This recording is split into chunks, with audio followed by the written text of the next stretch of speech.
欢迎来到恩典频道。我们今天要来学怎么自己腌咸蛋黄。那今天用的是鸡蛋，今天的腌法也比较适合拿来做甜点，例如上礼拜学的蛋黄酥。那我们今天的材料足够腌12颗蛋黄。首先准备好500克的面粉，加入170克的糖和100克的盐，搅拌均匀。再来把面粉放入一个小杯子，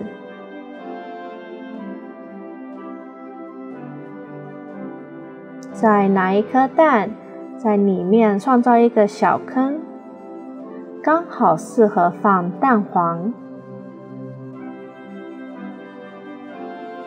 蛋黄放入后，再拿面粉盖一下，轻轻地压一压，记得要把它压紧。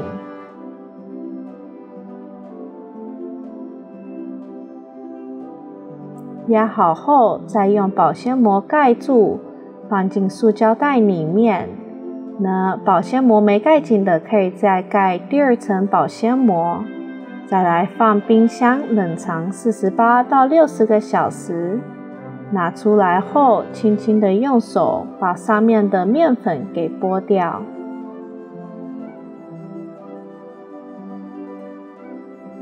没剥干净没关系，到时候放在水里面泡个2到3分钟。再用手轻轻地把剩下的面粉给搓掉。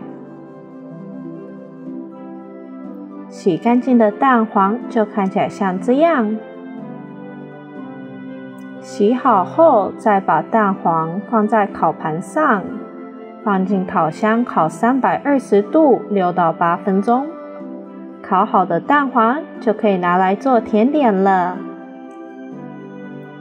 喜欢的人请订阅、按赞、按上小铃铛。我们下次再见。